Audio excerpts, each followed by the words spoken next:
একটা ভাষণে তিনি বলছেন কেন্দ্রীয় আধা সামরিক বাহিনী বা ভোটের কাজে নিযুক্ত নিরাপত্তা বাহিনীদের বিরুদ্ধে তিনি বিশেষ করে নারী শক্তি মহিলাদেরকে লেলিয়ে দেওয়ার কথা বলছেন মা বোনেরা আপনারাই হাতাখুন্তি নিয়ে বেরিয়েছে এদেরকে প্রতিরোধ করুন। তো সরাসরি হিংসাতে এবং নির্বাচনের কাজে নিযুক্ত হাজার হাজার নিরাপত্তা রক্ষীকে আক্রমণ করার মধ্য দিয়ে সমগ্র নির্বাচন ব্যবস্থার উপরে উনি আক্রমণ করেছেন। দ্বিতীয়ত বলছেন ভারতীয় জনতা পার্টির কর্মীরা আপনারা জেনে রাখুন 4 তারিখের পরে পোস্টার দিয়ে বলতে হবে যে আমি বিজেপি করি না।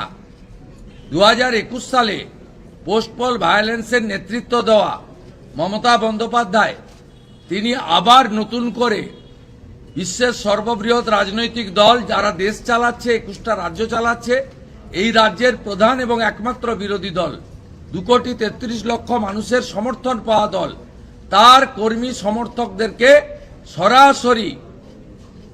সরাসরি খুনের হুমকি দিচ্ছেন এই বক্তব্যের মধ্য দিয়ে। এবং মুখ্যমন্ত্রী তিনি এখনো কেয়ারটেকার হলেও মুখ্যমন্ত্রী আছেন, নির্বাচন বিধি চললেও তিনি নির্বাচিত মুখ্যমন্ত্রী আছেন, তার হাতে পুলিশ দপ্তর আছে, তাই কেন ব্যবস্থা নেওয়া হবে না? আমরা বিগত দিনে দেখেছি রাহুল সিনহা থেকে অভিজিৎ গাঙ্গুলি সকলের বক্তব্যের মিসকোট করে তৃণমূল অভিযোগ করলে আপনারা কাউকে 3 দিন, কাউকে 2 দিন, কাউকে 1 দিন নির্বাচন প্রচারে ব্যান করে দেন। মমতা ব্যানার্জিকে কেন আপনারা ব্যান করবেন না, ব্যবস্থা নেবেন না? তিনি কি আইনের ঊর্ধ্বে? এই প্রশ্ন এবং এই অভিযোগ নিয়ে আমরা মুখ্য নির্বাচন আধিকারিক মনোজ আগরওয়ালের কাছে প্রশ্ন রেখেছি, দাবিপত্র দিয়েছি। দ্বিতীয়ত আমরা কয়েকটা বিন্দু বলেছি যে আপনি চিফ সেক্রেটারি ডিজিপি আপনারা কিছু অর্ডার নামাচ্ছেন, সেই অর্ডার নিচে কার্যকর হচ্ছে না। Manoj Burma director of security তিনি কিভাবে সব রাস্তা বন্ধ করে দিচ্ছেন, মুখ্যমন্ত্রী এবং তার দলের অন্যান্য নেতাদের এখনো সেই আগের মতো জনগণকে কষ্ট দিয়ে হয়রানি দিয়ে তাদেরকে এই ডাইরেক্টর সিকিউরিটি গোটা রাজ্যে ঘুরে ঘুরে এই টেন্টেড মনোজ বার্মা হস্তক্ষেপ করছেন। এটা করতে পারেন না, যা করতে হবে ডিজিপি এবং হোম সেক্রেটারির মাধ্যমে, এটা আমরা বলেছি।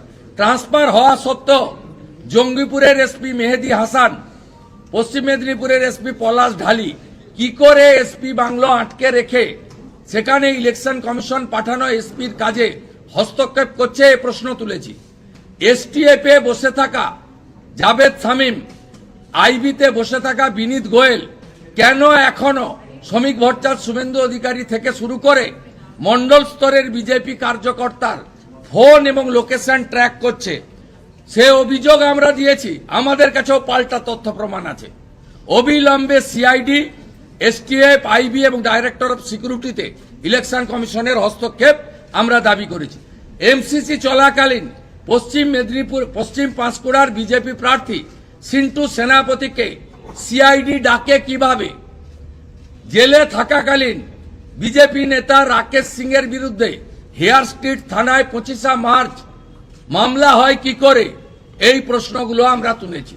তার সাথে সাথে মাননীয় রাজ্য সভাপতি সল্টলেকে এমন 25-30 জন ভোটারের নাম দিয়েছেন যাদের অস্তিত্ব নেই, অথচ তারা 7 নম্বর ফর্ম জমা দেওয়া সত্ত্বেও ভোটার তালিকায় রয়ে গেছে। এই বিষয়ে প্রামাণ্য এবং তথ্য একটি বিশেষ সম্প্রদায়ের ধর্মীয় আস্তানা থেকে তাদের নাম রাখা হয়েছে, সেটা ডিটেলসে ডকুমেন্ট সহ উনি 4টের সময় আপনাদের দেবেন। আর ফর্ম 6 নিয়ে তৃণমূল যে মিথ্যাচার করে গেছে তার উত্তর শিশির বাজরিয়াজি আজকে তথ্য প্রমাণ সহ আমাদের নির্বাচন আধিকারিককে দিয়ে গেছে। এই ছিল মূল আমাদের বিষয়।